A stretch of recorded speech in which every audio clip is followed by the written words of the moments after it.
امریکایي ځواکونو له هوکړې وروسته لومړي ځل لپاره پر طالبانو برید وکړ.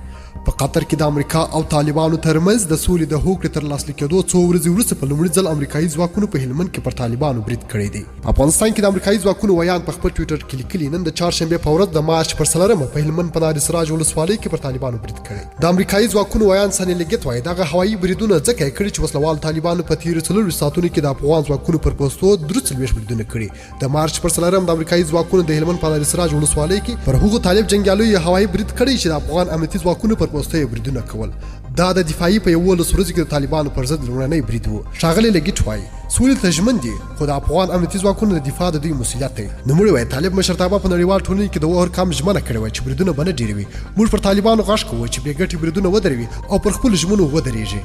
د افغانستان د کورنۍ چارو وزارت هم وايي په تیرو 4 ساعتونو کې وسلوال طالبانو په 15 ولایتونو کې 10 بریدونه کړي. د دې وزارت ویان نصرت رحیمي رسنیو ته ویلي چې په دې بریدونو کې 4 ملکیان 11 امنیتي او دفاعي ځواکونه وژل شوي او د ملکیانو په ګډون 18 امنیتي ځواکونه ټپیان شوي دي.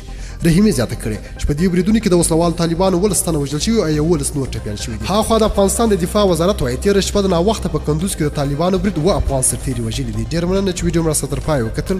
کوم خوښ شوی لایک کړئ، کوم چینل نوی سبسکرایب کړئ، چینل سبسکرایب کړئ.